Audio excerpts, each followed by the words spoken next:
फिर एक नई वीडियो के साथ। और आज हम बात करेंगे अभिकर्मित अनुदेशन उपागम। ठीक है। अभिकर्मित अनुदेशन जो उपागम है, ये हमारे जो अधिगम के व्यवहारवादी स्किनर हैं उनसे संबंधित है। ठीक है। तो दिया हुआ ये स्किनर का है, लेकिन इसको शिक्षण विधियों में उपयोग में लिया गया है, इसको नवाचार के रूप में काम में लिया जा रहा है। ठीक है। तो सबसे पहले अपने पास इतना ही टाइम है, ज़्यादा टाइम नहीं है क्योंकि अब एग्ज़ाम एकदम सिर पे है। तो अभिकर्मित अनुदेशन उपागम क्या है?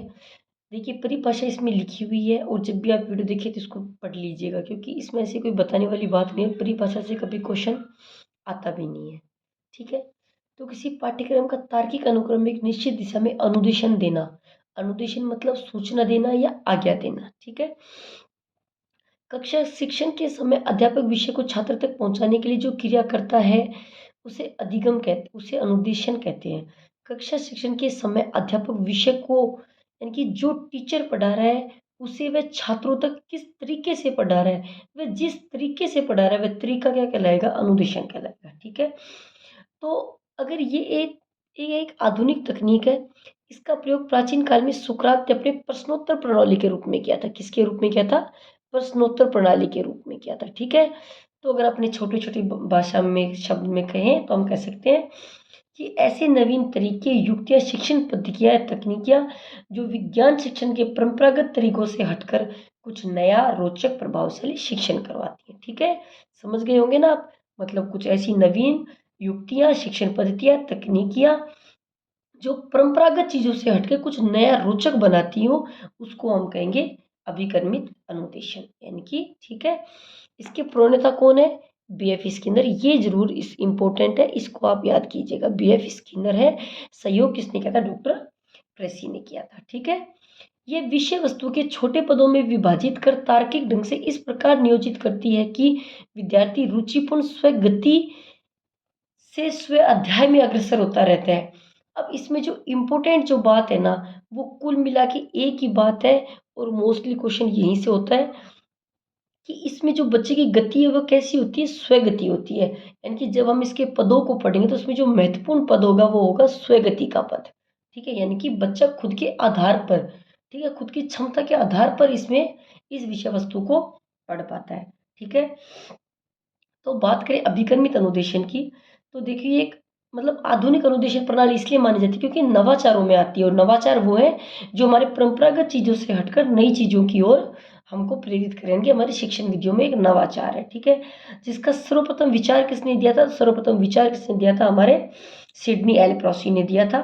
ठीक है।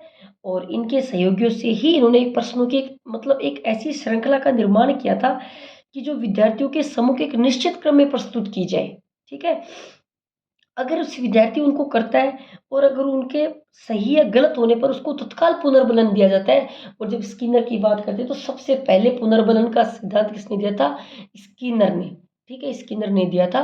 स्किनर ने पृष्ठ पोषण को पुनर्बलन भी कह सकते हैं, यानी कि अगर बच्चा अच्छा काम करे तो हम उसको पुनर्बलन देते हैं। ठीक है। वो पुनर्बलन किसी भी प्रकार का हो सकता है, चाहे आप कोई वस्तु देकर भी कर सकते हैं या मतलब जिसको हम प्राइज बोलते हैं वो देकर भी कर सकते हैं, या बच्चे को भाई जिस टाइप से बच्चा आपके सामने उस टाइप से आप उसको दे सकते हो। ठीक है।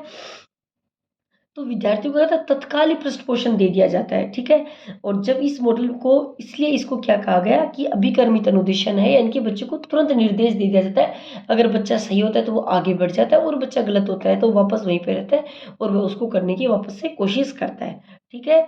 ज़्यादा बड़ी बात नहीं है। 1954 में अमेरिका में बी.एफ. स्किनर तथा उसके सहयोगियों ने दिया था, लेकिन अपन को ये चीज़ याद रखने की बिल्कुल भी ज़रूरत नहीं है। ठीक है। तो इन्होंने इसको एक ऐसी शिक्षण मशीन बताया था। इन्होंने कहा था कि ये कार्यप्रणाली यह थी कि जटिल विषय वस्तु जो होती है ना, जो बच्चे की कठिन चीज़ें होती हैं, उनको हम जैसे हम कहें कि विश्लेषण विधि या प्रश्नोत्तर प्रणाली क्यों कहा गया है? प्रश्नोत्तर प्रणाली इसलिए कहा कि जो हमारी विश्लेषण जो विधि है उसको, उसमें भी कहीं न कहीं छोटे-छोटे टुकड़ों में बाँट के पढ़ाया जाता है और उसको हम प्रश्नोत्तर प्रणाली कह सकते हैं। ठीक है। वही बात यहाँ पे है। इसमें जो जटिल विषय वस्तु है उसको छोटे-छोटे पदों में बाँटकर एक निश्चित क्रम में सरल से जटिल की ओर प्रस्तुत करते हैं। तो बच्चा जैसे-जैसे सरल चीज़ों को करता जाता है, उसके बाद बच्चा जब जटिल चीज़ों पर पहुँचता है, तो बच्चे को पता भी नहीं चलता और वो सब उन सीढ़ियों को मतलब उन सीढ़ियों तक पहुँच चुका होता है। ठीक है। इससे बच्चा सही करता है, उसको तत्काल पुनर्बलन मिलता है और बच्चा अगली सीढ़ी पे पहुँच जाता है। ठीक है। छात्र केंद्रित है। 1913 में थॉर्नडाइक, 1920 में एल प्रेसी शिक्षण मशीन की क्रियाविधि के आधार पर स्किनर ने 1938 में क्रिया प्रसूत अनुबंधन का सिद्धांत दिया था। ठीक है, क्रिया प्रसूत के आधार पर 1954 में अभिकर्मित अनुदेशन विधि का निर्माण किया था। मैंने आपको बताया था अमेरिका में किया था, हमें याद रखने की कोई खास जरूरत नहीं है। बी एफ स्किनर याद रखना है कि बी एफ स्किनर ने किया था। इसको किसके सहयोग से किया था? तो सिडनी एल प्रोसी के सहयोग से किया था। क्यों किया गया था? क्योंकि यह एक नवाचार है। अगर पूछा जाए क्या तो एक नवाचार है। ये नवाचार क्यों है? क्योंकि जो परंपरागत तकनीकी जो चलती आ रही है उनसे हटकर इसमें कुछ नई चीज़ों को, यानी कि जो शिक्षण विधियाँ उनको रोचक और प्रभावशाली बनाने के लिए, यानी कि शिक्षण को और अच्छा बनाने के लिए इसमें ये चीज़ें ऐड की गई हैं। ठीक है, व्यक्तिगत अनुदेशन तकनीक है, यानी कि व्यक्तिगत अनुदेशन तकनीक ऐसी है क्योंकि इसमें प्रत्येक व्यक्ति को अलग अलग, ठीक है, ऐसे नहीं कि सामूहिक रूप से कोई कार्य करवाया जा रहा है। सब बच्चे के पास उसकी अलग अलग शीट्स होंगी, इस टाइप से बना हुआ होता है और सब बच्चे खुद का अलग अलग पढ़ रहे होंगे। ठीक है, ज्ञात से अज्ञात की ओर समझ गए होंगे आप, जब हमने पढ़ा था कि सरल से जटिल की ओर, यानी कि बच्चे को सरल से जटिल की ओर लेके जाते हैं, तो वहाँ ज्ञात से अज्ञात की ओर मुद्रित सहायक सामग्री, यानी कि बच्चों को जो टीचिंग लर्निंग मटेरियल्स हैं वो कहीं ना कहीं उनका सहयोग कर रहे होते हैं। भारत में विज्ञान शिक्षण के लिए इसका उपयोग सबसे पहले प्रयोग किया गया था। ठीक है, अभिकर्मित अनुदेशन इस केंद्र ने दिया है 1954 में दिया है। अनुदेशन मतलब सूचना देना, किसी पाठ्यक्रम के तार्किक अनुक्रम से एक निश्चित दिशा का अनुदेशन देना। अगर मैं मेरी भाषा में कहूँ तो नवीन तरीके, युक्तियाँ, शिक्षण पद्धतियाँ, तकनीकियाँ जो विज्ञान शिक्षण के परंपरागत तरीकों से हटकर कुछ नया रोचक प्रभावशाली शिक्षण बनाए, तो उसको हम कहते हैं नवाचार। ठीक है, इतनी बात होगी। छोटे छोटे टुकड़ों में बी एफ स्किनर ने बनाया, छात्र केंद्रित है। 1913 में इसको थॉर्नडाइक ने किया था। 1920 में एल प्रेसी शिक्षा मशीन बताया था। शिक्षण मशीन की क्रियाविधि के आधार पर स्किनर ने 1938 में क्रिया प्रसिद्ध अनुबंधन का सिद्धांत दिया था और ये व्यवहारवादी है। थॉर्नडाइक भी व्यवहारवादी है और स्किनर भी व्यवहारवादी है। ठीक है, अब आई बात 1965 में। 1965 में एनसीईआरटी ने 2 साप्ताहिक शैक्षणिक कार्यक्रम आयोजित किए थे। आज तक इस टॉपिक से ये क्वेश्चन नहीं आया हुआ है। इससे आया हुआ है तो सीधा आया हुआ है, ये क्या है, किसने इसका प्रतिपादक किया है, इसके पद कितने हैं, पद में सबसे महत्वपूर्ण पद कौन सा है, और जो इसके अलग अलग जो है वो किस किस ने दिए हैं। ठीक है, तो बात करें स्किनर की, तो स्किनर की हमने सिर्फ इतनी सी बात की थी कि स्किनर कहीं ना कहीं स्किनर मानते हैं कि बच्चे को निरंतर पृष्ठ पोषण से, यानी कि निरंतर अगर अपने बच्चों को पुनर्बलन देते रहते हो, उसकी जो परिमार्जन में सुगमता से किया जा सकता है, यानी कि उसका जो व्यवहार है उसमें कहीं ना कहीं सरलता से बच्चा कठिन चीज़ों को खुद के अंदर ढाल सकता है। ठीक है, और व्यवहार में शीघ्रता से परिवर्तन किया जा सकता है। यानी कि किसको इम्पोर्टेंट मानते हैं? स्किनर मानते हैं पुनर्बलन को, रीइंफोर्समेंट को। ठीक है, ठीक है। अब इन्होंने जो अपना क्रिया प्रस्तुत अधिगम सिद्धांत दिया था, उनकी प्रणाली के आधार पर इसको स्किनर ने क्या, स्किनर का अभिकर्मित अनुदेशन कहा जाता है। सिंपल सी बात है। अब इम्पोर्टेंट है ये कि अभिकर्मित अधिगम के सिद्धांत कौन कौन से हैं, तो सुनो। छोटे पदों का सिद्धांत, क्रियाशीलता का सिद्धांत। छोटे पदों का सिद्धांत क्यों कहा जाता है? क्यों कहा जाता है? क्योंकि इसमें फ्रेम में विभाजित होता है। ऐसे ऐसे ऐसे होता है, फिर ऐसे ऐसे होता है, फिर बच्चा सही करता है तो वापस से आगे बढ़ जाता है। क्रियाशीलता का सिद्धांत क्यों है? क्योंकि इसमें बच्चा निष्क्रिय नहीं रहता, बच्चा सक्रिय रहता है। ठीक है, और जब बच्चा सक्रिय रह के किसी कार्य को करता है तो उसकी उस कार्य में रुचि होती है, और जब बच्चा रुचि के साथ किसी कार्य को करता है तो उसकी जो सीखने की क्षमता है वह दुगनी होती है, वह स्थायी ज्ञान प्राप्त करता है। प्रतिपुष्टि का सिद्धांत, फिर मैं मतलब प्रतिपुष्टि कह लो, चाहे पुनर्बलन कह लो, चाहे पृष्ठ पोषण कह लो, एक ही बात है। प्रतिपुष्टि का सिद्धांत भी क्या कहा गया है इसको? क्रियाशीलता का सिद्धांत समझ गए होंगे आप। अनिवार्य रूप से उत्तर देना जरूरी होता है। ऐसा नहीं होता कि बच्चा इसको उत्तर छोड़ के और आगे चला गया। यानी कि अपनी क्लास में तो क्या होता है कि मान लो क्लास में टीचर क्वेश्चन पूछ रहा है और जैसे ही पीरियड खत्म हुआ तो बच्चों की मौज हो जाती है। बच्चे की क्या होता है, टीचर तो गया, अब तो कल बात है, कल तो हम रट के ले आएंगे, आज तो गैल छुट्टी। पर यहाँ को नहीं बैठे। क्रियाशीलता का सिद्धांत मतलब है कि जब तक बच्चा इस बॉक्स को पूरा नहीं करेगा तब तक बच्चा आगे वाले बॉक्स में नहीं पहुंच पाएगा। ठीक है, इसलिए बच्चा क्रियाशील, यानी कि छोटे पदों का सिद्धांत, क्रियाशीलता का सिद्धांत, प्रतिपुष्टि का सिद्धांत। स्वगति का सिद्धांत क्यों कहा गया है? स्वगति का सिद्धांत इसलिए कहा गया है कि बच्चा खुद के आधार पे इसमें गति करता है। ठीक है, एक जैसे होता है अपना एग्जाम हो रहा है, मान लो उसमें अपन को 3 घंटे दिए गए हैं। ठीक है, तो अब क्या 3 घंटे होते ही टीचर कॉपी छीन लेता है और हम कॉपी दे भी देते हैं, क्योंकि हमारा जो एग्जाम टाइम होता है वो कंप्लीट हो चुका होता है, वो पूरा हो चुका होता है। ठीक है, लेकिन इसमें क्या है कि मान लो बच्चा साम दाम दंड भेद करके बहुत जोर लगा रहा है, जोर लगा लगा कि हो सकता है, देखो मान लो एक एक साधारण ब्याज का पर्सन है, कोई बच्चा उसको तुरंत कर देता है, लेकिन कोई बच्चा हम जैसा हो तो वो बेचारा उसमें लगा रहता है, फिर कहीं ना कहीं एक निष्कर्ष पे पहुंचता है, फिर वो उसको करता है। तो सब बच्चों की स्वगति का सिद्धांत इसलिए कहा गया है, क्योंकि बच्चा खुद की गति के आधार पर, यानी कि खुद की क्षमता के आधार पर, यानी कि कहीं ना कहीं ये बाल केंद्रिता को ध्यान में रखा गया है। और जो चीज बाल केंद्रिता को ध्यान में रखेगी वह सब मनोवैज्ञानिक होंगे, जो मनोवैज्ञानिक होंगे वही उत्तर होगा। ठीक है। स्वयं मूल्यांकन यानी कि तार्किक क्रम का सिद्धांत। ठीक है, यानी कि कितना सीखा और कितना शेष है। स्वयं मूल्यांकन समझ गए होंगे आप।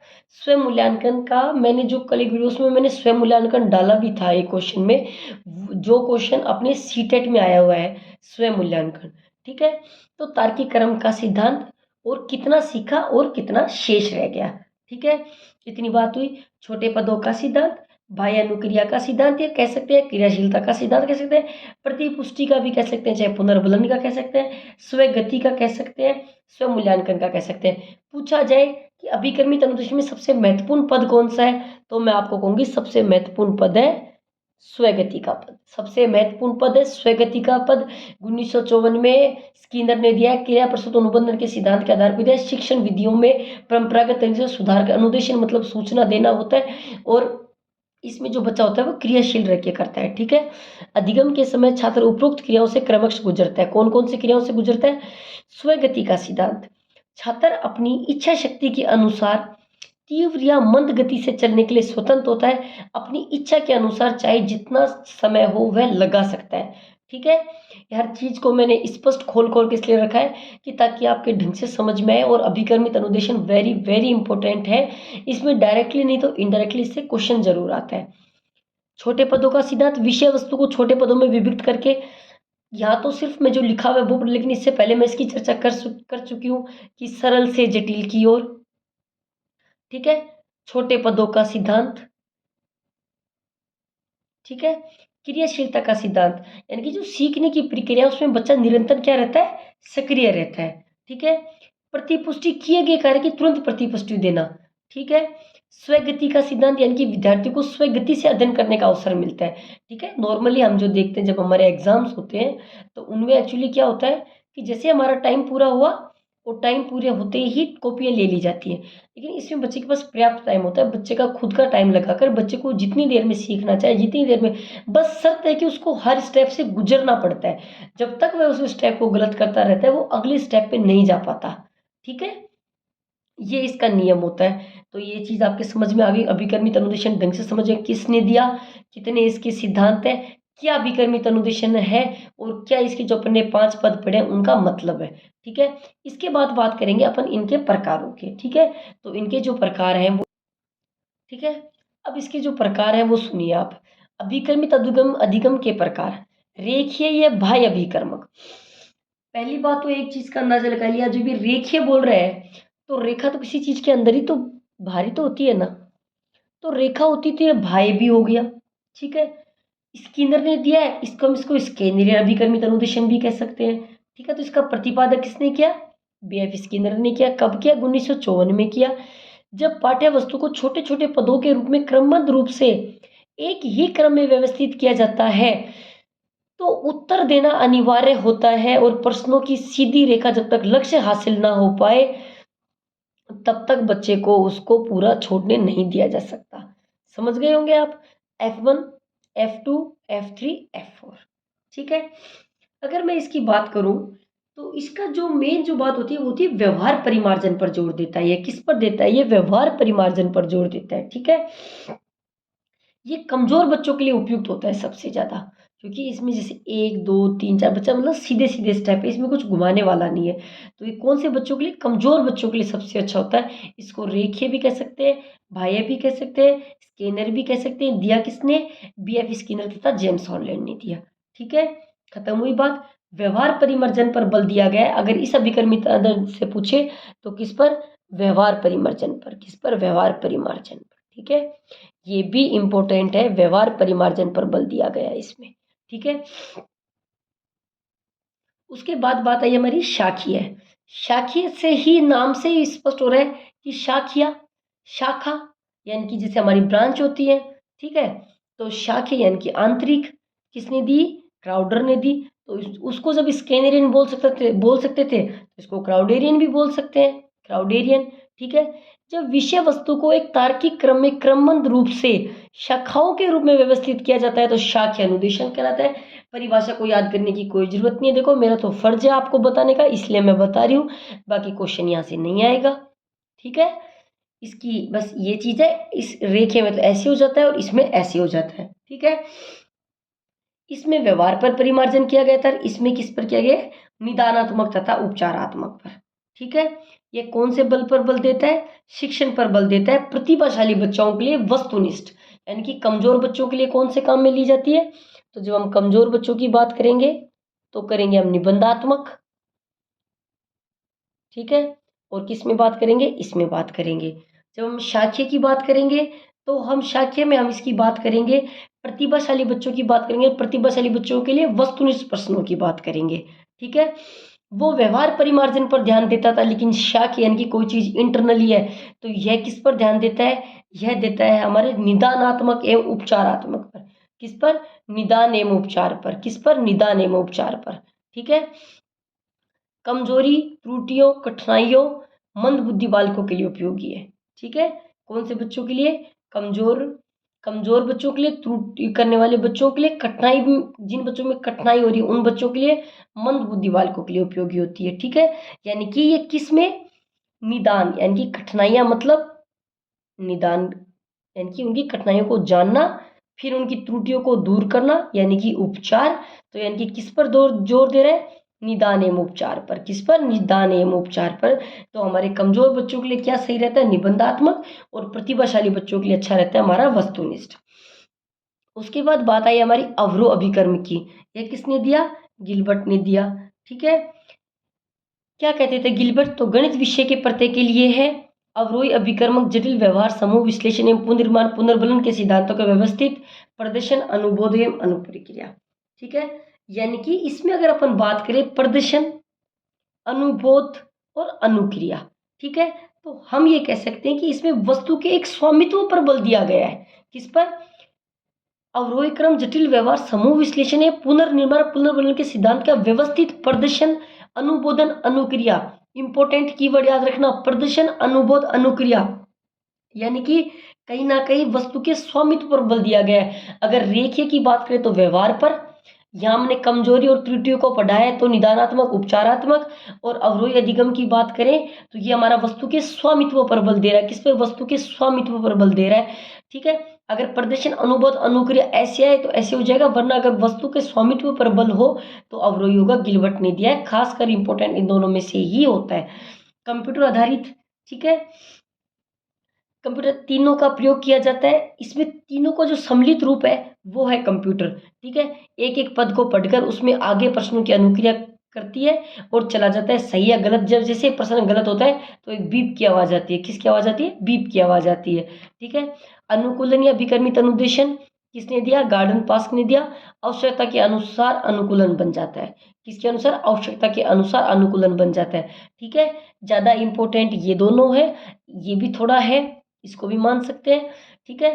तो लेकिन इसमें क्वेश्चन ज्यादातर यहीं से उठता है, पीछे जो पढ़ा है ना उससे ऐसे नहीं, उससे अगर प्रश्न उठेगा तो सिर्फ वो जो 5 सिद्धांत दिए हुए हैं ना उन्हीं सिद्धांतों से उठेगा, बाकी है ना यहाँ से नहीं उठेगा, वहां से नहीं। और मतलब जैसे स्किनर का पूछ लिया, कब क्या 1954 में पूछ लिया, अनुदेशन सूचना देना, इनको कोई नहीं पूछता, सीधे अभिकर्मित अनुदेशन पे आते हैं। तो रेखीय किसने दिया, स्किनर ने दिया, शाखे क्राउडर ने दिया, अवरोही किसने दिया, गिलबर्ट ने दिया, कंप्यूटर किसने दिया, ये लॉरेंस लॉरेंस करके शायद कोई है एग्जैक्ट मुझे, हाँ कोई लॉरेंस लॉरेंस करके है, उन्होंने दिया था। और अनुकूलन किसने दिया, गार्डन पास्क ने दिया, ठीक है। ये याद हो गया होगा, ये भी याद हो गया होगा। ये व्यवहार के परिमार्जन पर समझ गए होंगे आप, ये किस पे था, जब हम कठिनाई और त्रुटि की बात करें यानी कि कहीं ना कहीं निदान और उपचार की बात कर रहे हैं, अवरोही की बात कर रहे हैं, जब हम अवरोही की बात करेंगे तो हम प्रदर्शन, अनुबोध, अनुग्रह, ये 3 कीवर्ड याद रखना, यानी कि हम वस्तु के स्वामित्व की बात कर रहे हैं। कंप्यूटर आधारित अधिगम यानी कि इसमें क्या होता है कि इन तीनों को सम्मिलित करके एक ये तीनों को सम्मिलित करके एक अभिक्रम बनाया गया है, ठीक है। इसमें बच्चा प्रश्नों के प्रति अनुक्रिया करता है, सही कर दिया तो ठीक है, अगर बच्चा गलत करता है तो उसमें बीप की आवाज़ आ जाती है। तो कुल मिला के जो हमारा अभिकर्मित अनुदेशन सिद्धांत जो है, अधिगम है, वो हम यहीं पे पूरा करते हैं। और ये हमारे सारी जो पेडागोजी है उन सब में इम्पोर्टेंट है, और मेनली ये साइंस के लिए इम्पोर्टेंट है। यानी कि भारत में सबसे पहले विज्ञान में अभिकर्मित अनुदेशन का प्रयोग किया गया था। एक बार सरसरी तौर पे पढ़ लीजिएगा, मोटी मोटी चीज़ें पढ़ लीजिएगा। धन्यवाद। आज की क्लास समाप्त करती हूँ। उम्मीद करती हूँ आप सब अच्छे होंगे, स्वस्थ होंगे। बालाजी आपकी कृपा करे, बालाजी आपकी सहायता करे, आप पे कृपा बनाए रखे। ओके, धन्यवाद।